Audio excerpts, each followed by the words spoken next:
Assalamualaikum warahmatullahi wabarakatuh. Perkenalkan, saya Sonia Angelina Matiko. Di sini saya akan mempresentasikan materi tentang pentingnya siklus pemecahan masalah. Definisi pemecahan masalah. Pemecahan masalah adalah suatu proses terencana yang perlu dilaksanakan agar memperoleh penyelesaian tertentu dari sebuah masalah yang mungkin tidak dapat dengan segera. Satgani berpendapat lainnya menyatakan bahwa pemecahan masalah sebagai usaha mencari jalan keluar dari suatu kesulitan. Menurut Goldstein dan Levin, pemecahan masalah telah didefinisikan sebagai proses kognitif tingkat tinggi yang memerlukan modulasi dan kontrol lebih dari keterampilan rutin atau dasar. Kemudian mengorganisasikan mutu. Ada tiga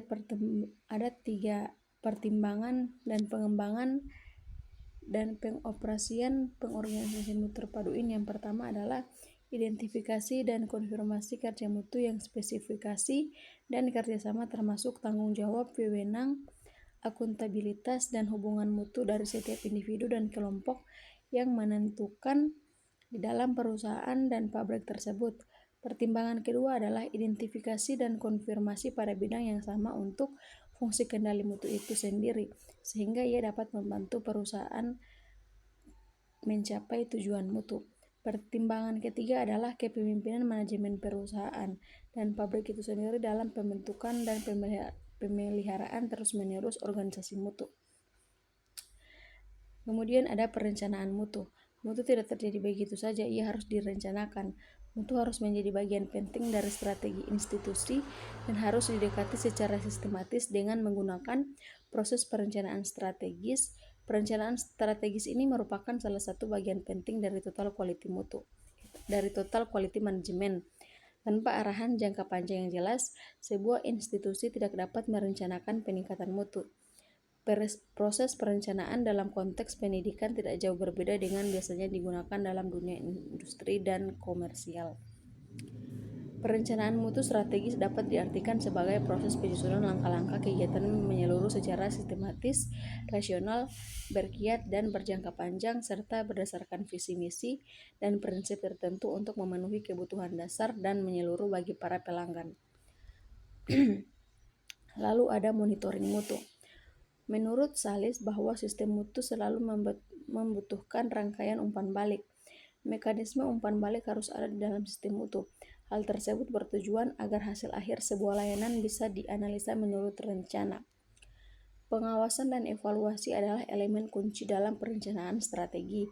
Jika sebuah institusi maka belajar dari pengalaman dan tidak statis, maka proses evaluasi dan umpan balik harus menjadi elemen yang esensial dalam kulturnya. Proses evaluasi harus fokus pada pelanggan dan mengeksplorasi dua isu pertama.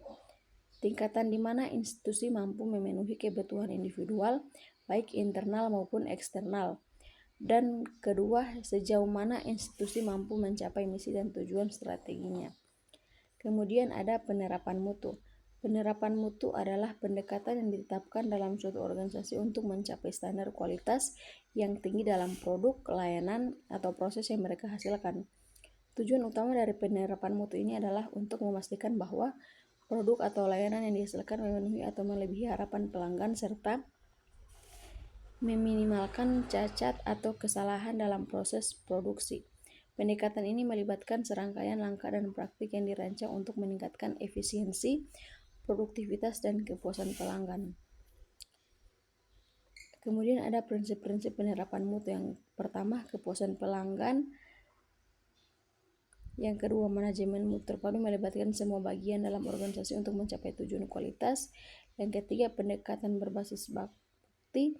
Yang keempat, perbaikan berkelanjutan. Dan yang kelima, pendekatan sistematis.